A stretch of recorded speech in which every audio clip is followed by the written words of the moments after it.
When we talk about the spread of Islam across Southeast Asia, few stories are as peaceful and culturally rich as the one that unfolded in Malaysia. Unlike many regions where religion was introduced through conquest or force, Islam came to Malaysia in a way that was subtle, gradual, and deeply respectful of local traditions. It was a story of sails and spice routes, of royal courts and quiet devotion, of transformation, not imposition. Long before the first whispers of Islam reached Malaysian shores, the Malay Peninsula was a thriving hub influenced by Hinduism and Buddhism. Powerful Indianized kingdoms, like the Srivijaya Empire, which flourished from the 7th to the 13th century in what is now Sumatra, held sway over large parts of the region. Their culture, language, and trade routes shaped early Malaysian society, with temples and rituals rooted in Indian spiritual traditions. But then, beginning in the 12th century, something remarkable began to happen, not with swords or sermons, but with ships. Muslim traders from Arabia, Persia, and the Indian subcontinent, especially Gujarat, began to anchor in the port cities along the coast of the peninsula. They didn't just bring goods like textiles, spices, and precious metals. They brought their faith, and they lived it. These were men known for their honesty, their wisdom, their discipline. They weren't just merchants. They were examples, and that left an impression. What's striking is how Islam in Malaysia didn't begin with a clash, but with curiosity. These traders weren't missionaries in the traditional sense. They didn't force the religion upon the people. They modeled it. And because of this, the message of Islam took root gently, spreading from port to port, from conversation to community. By the 14th century, Islamic influence was growing in strength, but the true turning point came around the year 1414. A Hindu prince named Parmeswara, who had founded the strategically important city of Malacca, converted to Islam. Upon his conversion, he took the name Sultan Iskandar Shah.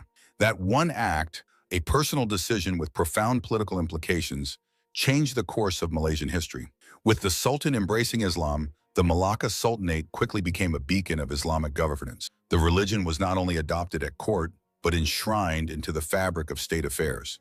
Islamic principles began to influence legal codes, education, diplomacy, and daily life. Mosques were built, madrasas established, and Sharia law began to take shape alongside traditional customs. Malacca grew into one of Southeast Asia's most important Islamic centers, and from there, Islam radiated outward, across Indonesia, into Brunei, and even parts of southern Thailand. Education played a crucial role in deepening the faith. Alongside the mosques and schools, Sufi mystics, spiritual seekers, and teachers traveled the land, helping to spread Islam in a way that was both personal and poetic. Their teachings were highly adaptable to local traditions, and because of this, Islam blended with Malay identity in a unique and enduring way. The Jawi script was developed, incorporating Arabic letters into the Malay language, and Islamic teachings began to shape everything from literature to law. Fast forward to today, and we see the full legacy of this journey. Islam is the official religion of Malaysia. It is the faith of the majority, especially among ethnic Malays, and it is deeply woven into the national identity. You'll hear the call to prayer echo through cities and villages alike. You'll see it in the fasting month of Ramadan, in the architecture of state buildings, in the dress, the food, and the rhythm of daily life. And yet, Malaysia is also known for its moderate and multicultural approach to religion, a place where Islam coexists with many other faiths, reflecting the diversity of its people. Looking back, the story of Islam in Malaysia is not one of domination or a struggle. It's a story of evolution, of how trade, trust, and leadership came together to shape the soul of a nation. From ancient Hindu-Buddhist kingdoms to the rise of the Malacca Sultanate, from Indian merchants to Sufi mystics, Islam's journey through Malaysia is a living history, still unfolding in the hearts of millions today. Today, Islam is the religion of the majority in Malaysia, practiced by roughly 63.5% of the country's population. That's around 21 million people. But within that broad figure lies a deeper story of religious structure, interpretation, and policy. While Islam in Malaysia is not just a belief system, but a defining part of national identity, the way it's practiced and governed reveals a complex picture. Most Malaysian Muslims follow Sunni Islam, specifically within the Shafi'i school of jurisprudence, a tradition that emphasizes disciplined scholarship and legal reasoning. This is not just a matter of culture or tradition, it's state policy. The Malaysian government formally recognizes and promotes Sunni Islam as the correct path embedding it into national education, law, and public institutions. This position was made explicit in 1996 when a national fatwa, the highest Islamic legal ruling, declared that only Sunni teachings were permitted in Malaysia. Other Islamic schools of thought, most notably Shia Islam, were officially labeled as deviant. That ruling didn't just stay on paper, it had real-world consequences. Shia Muslims, though a small community of about 250,000 people, less than 1% of the total Muslim population, faced growing scrutiny and restriction. Over the years, these restrictions became more visible and forceful. Shia religious gatherings have been raided. Some community leaders have been arrested. In many cases, Shia Muslims in Malaysia are left to practice their faith quietly, if not secretly, to avoid legal trouble or social backlash. While Malaysia prides itself on religious tolerance in a multi-faith society, this tolerance does not extend evenly across all interpretations of Islam itself. And that tension isn't just at the governmental level, it's also reflected in public perception. One study showed that only 36% of Sunni Muslims in Malaysia accepted Shia Muslims as fellow Muslims. That means 2/3 either rejected their identity or viewed them with skepticism. These attitudes don't exist in a vacuum. They're shaped by years of official narratives, regional geopolitics, and education policies that often define religious boundaries in rigid terms. What we see in Malaysia is a country where Islam plays a central and honored role, but where who is considered a real Muslim remains a politically and socially charged question. On the surface, Islam in Malaysia may appear united, but beneath that unity lies a delicate balance of authority, tradition, and ideological control. As the country continues to evolve, both economically and socially, the question of intra-Muslim diversity between Sunnis and Shias, between tradition and reform, will remain one of the key conversations shaping the future of Islam in Malaysia. To understand Islam in Malaysia, it's not enough to look at history or policy alone. We have to look at everyday life, how faith is lived, practiced, and experienced by millions of Muslims across the country. Because for the 21 million Muslims who make up about 63.5% of Malaysia's population, Islam isn't just a religion.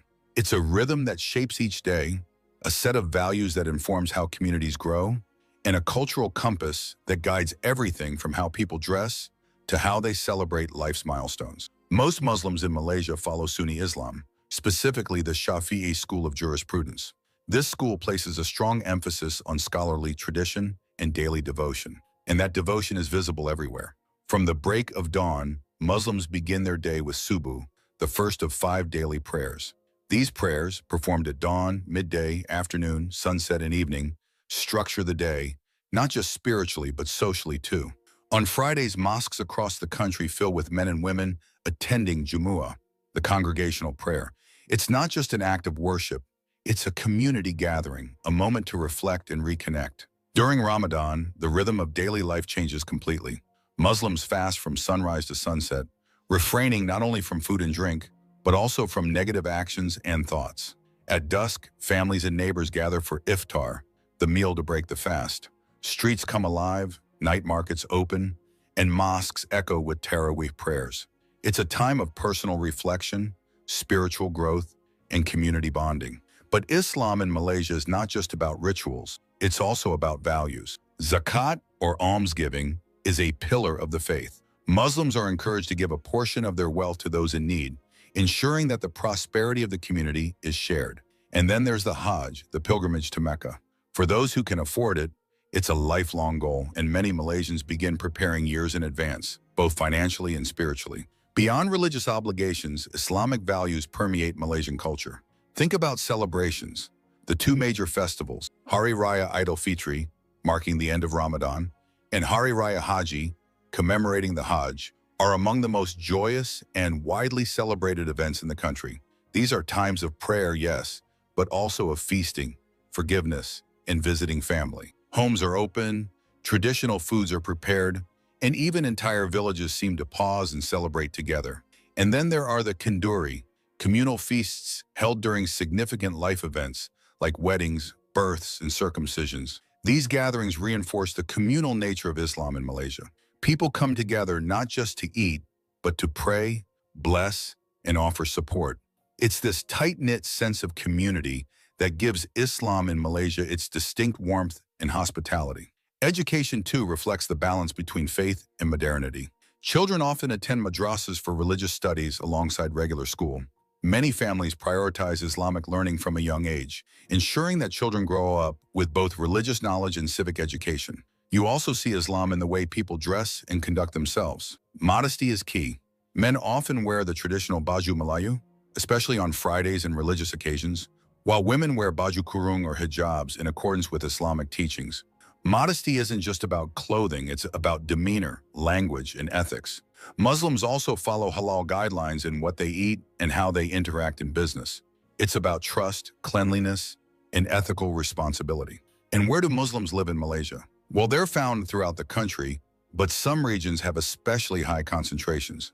In Kelantan and Terengganu, for example, more than 95% of the population is Muslim. These states are known for their strong Islamic traditions and deeply rooted cultural practices. Kedah and Perlis in the north also have very high Muslim populations, around 80 to 90%. Urban centers like Selangor and Johor also have large Muslim populations, drawn by economic opportunity and modern infrastructure. Meanwhile, more religious diversity is found in places like Penang and Kuala Lumpur, where Muslims live alongside significant communities of Buddhists, Christians, and Hindus. Over in Sabah and Sarawak, on the island of Borneo, Muslims coexist with indigenous groups and Christian communities, reflecting Malaysia's pluralistic makeup.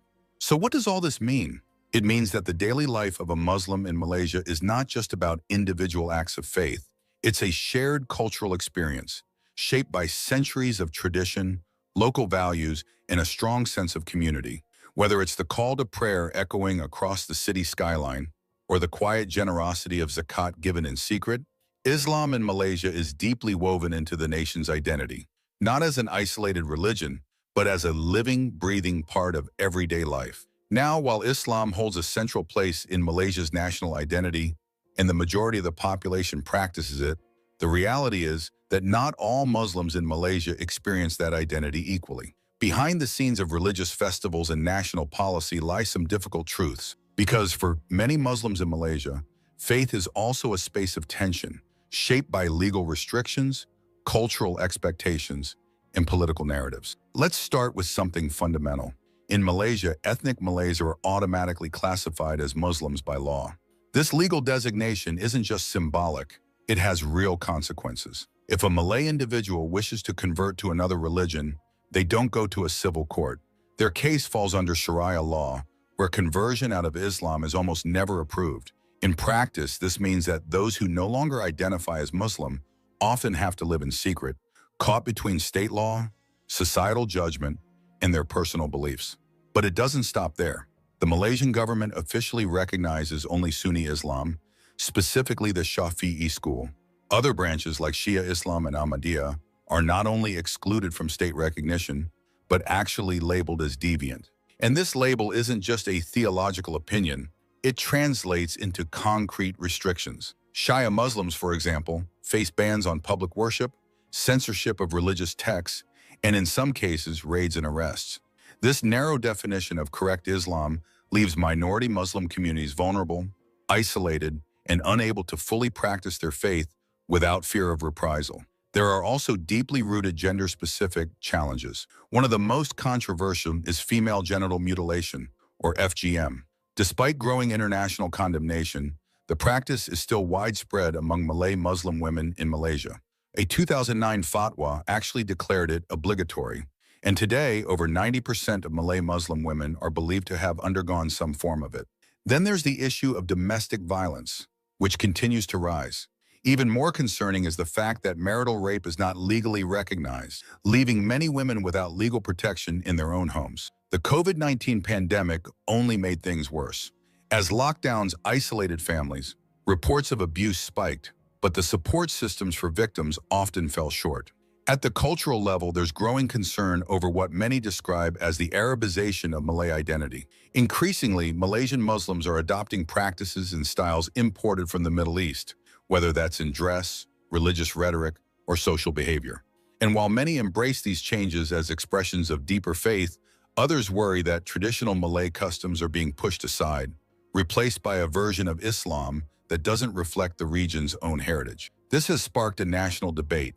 What does it really mean to be a Muslim in Malaysia? Is it about geography and history, or about aligning with global Islamic trends? Add to that the rise of ethno-religious nationalism, and things become even more complicated. Political narratives often present Islam as inseparable from Malay identity. This can marginalize not just non-Muslims, but also non-Malay Muslims, like Indian and Chinese converts, or indigenous Muslim communities in Sabah and Sarawak. Policies shaped by this narrative sometimes exclude, rather than unite, resulting in discrimination and tension among different groups within the same religion. Legally, Malaysia operates under a dual system, civil courts and Sharia courts. And while this structure was meant to balance religious and secular governance, it's increasingly a source of conflict. In fact, in 2023, the federal court struck down several Sharia-based criminal laws in Kelantan, ruling that they exceeded the powers granted to state governments. Cases like this reveal the growing friction between religious authority and federal law, and the broader struggle to define where Islam fits within Malaysia's legal framework. Then there are the social flashpoints, moments when public sentiment erupts over perceived religious disrespect. In 2024, for example, a retail chain sold socks that had the word Allah printed on them. It sparked massive outrage, protests, and even petrol bomb attacks on several stores. Incidents like these show just how sensitive and combustible religious issues can be in Malaysia's public sphere. Even interfaith relations can become strained in this context. Because religion is so closely tied to national identity, efforts to promote harmony sometimes feel like walking a tightrope. What begins as a call for tolerance can quickly turn into a debate over loyalty, belonging, or morality. And we can't ignore one of the most vulnerable groups in all this, the Rohingya Muslim refugees. Malaysia hosts a large number of them, people fleeing genocide and persecution in Myanmar. But without formal refugee status, many Rohingya live in the shadows. They face exploitation, forced labor, and even forced marriages, especially among underage girls. Their undocumented status means they often have no access to education, healthcare, or justice. And while they share the same religion as the majority population, that common faith has not translated into equal treatment or protection. So yes, Islam in Malaysia is both deeply embedded and deeply complex. It shapes national laws and local customs, inspires public unity, but also fuels division. And for the Muslims living there, faith is not just a private matter. It's a legal, political, and cultural reality that touches nearly every aspect of their lives. In celebrating the beauty and depth of Islam in Malaysia, it's also vital that we acknowledge these challenges, because only through honest reflection can any society move toward fairness, compassion, and true religious integrity. If you found this deep dive into the history, daily life, and challenges of Islam in Malaysia informative, make sure to subscribe to the channel for more thoughtful content like this. Share your thoughts in the comments. Your perspective matters. And if you think others could benefit from this video, feel free to share it. Thank you for watching.